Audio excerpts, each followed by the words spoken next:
স্পষ্টভাৱে এটা কথা কাণ্ড জ্ঞানহীন সংগীতৰ ওপৰত অধ্যয়ন নথকা এইগৰাকী কৰিশ্মা নাথে বৰ্তমান সময়ত কালজয়ী গীতসমূহক যিদৰে বিকৃত ৰূপ দিছে এয়া অতিকৈ ধিক্কাৰজনক আৰু অতিকৈ লজ্জাজনক কথা জানে তোমাৰ সপোন হবনে পুৰণ আকাশতে থকা জনে লিখে কপালৰ লিখন। এইগৰাকী শিল্পীয়ে বৰ্তমান সময়ত চেলিব্ৰিটি একাংশ ৰাইজৰ চকুত।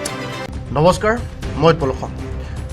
বৰ্তমান সময়ত হয়তো সকলোৱে দেখিবলৈ পাইছে ছ'চিয়েল মিডিয়াত যে কৰিশ্মা নাথ নামৰ এগৰাকী ছোৱালী, যিগৰাকীয়ে নেকি দিহা নামকে আদি কৰি আচলতে নাম গাই তেখেতে ভাইৰেল হৈছিল অলপ দিনৰ আগতে, আৰু সেইগৰাকী ছোৱালীয়ে বৰ্তমান সময়ত আমি দেখিবলৈ পাইছোঁ যে আমাৰ স্বনামধন্য ব্যক্তিসকলৰ অথবা সংগীত শিল্পীসকলৰ যি আপুৰুগীয়া গীতসমূহ অথবা কালজয়ী গীতসমূহ আমাৰ অসমৰ বা অসমীয়াৰ জাতীয় জীৱনৰ সম্পদ, জাতীয় জীৱনৰ গৌৰৱ, সেই গৌৰৱান্বিত গীতসমূহক সেই সম্পদবিলাকক বিকৃত ৰূপত ৰাইজৰ আগত উপস্থাপন কৰি কেনেকুৱা ধৰণৰ এটা বাতাবৰণৰ সৃষ্টি কৰিব বিচাৰিছে, তাত আমাৰ বিশেষভাৱে প্ৰশ্ন আছে। আৰু স্পষ্টভাৱে এটা কথা কওঁ যে যদি গীতবিলাকৰ ওপৰত কোনো ধৰণৰ নলেজ নাই বা তেখেতে অধ্যয়ন কৰা নাই, তেতিয়াহ'লে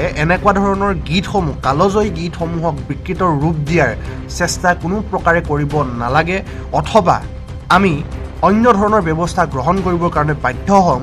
কিয়নো তেখেতে অলৰেডি যিবিলাক আমাৰ দিহানাম হওক বা আমাৰ যিবিলাক নামবিলাক আছে সেইবিলাকক আচলতে বৰ্তমান সময়ত তেখেতে বিকৃত ৰূপ দিলেই, নাচি বাগি অংগী ভংগীৰে কিছুমান যিবিলাক বিকৃত ৰূপ দিছে, এয়া সঁচাকৈ অসমীয়া জাতীয় জীৱনৰ কাৰণে, অসমীয়া সমাজ জীৱনৰ কাৰণে, অসমীয়া জাতিটোৰ কাৰণে অতিকৈ দুৰ্ভাগ্যজনক কিছুমান কথা। আৰু এতিয়া আকৌ সেই কৰিশ্মা নাথেই কিছুমান ধৰ্মীয় দিশটোক তেখেতে বিকৃত ৰূপ দিয়াৰ পিছত এতিয়া আকৌ এই আমাৰ যিটো কৃষ্টি সংস্কৃতি, আমাৰ সম্পূৰ্ণ দিশবিলাক তেখেতে হয়তো সামৰি ল'ব পাৰে, এতিয়া বিকৃত ৰূপ দিয়াত লাগিছে আমাৰ স্বনামধন্য ব্যক্তিসকল অথবা সংগীত শিল্পীসকলৰ কালজয়ী গীতসমূহ, যিবিলাক আমাৰ সম্পদৰাজি, যিবিলাক আমাৰ অসমীয়া জাতীয় জীৱনৰ সম্পদ, সেইবিলাকক তেখেতে বিকৃত ৰূপ দিয়াৰ চেষ্টা কৰিছে।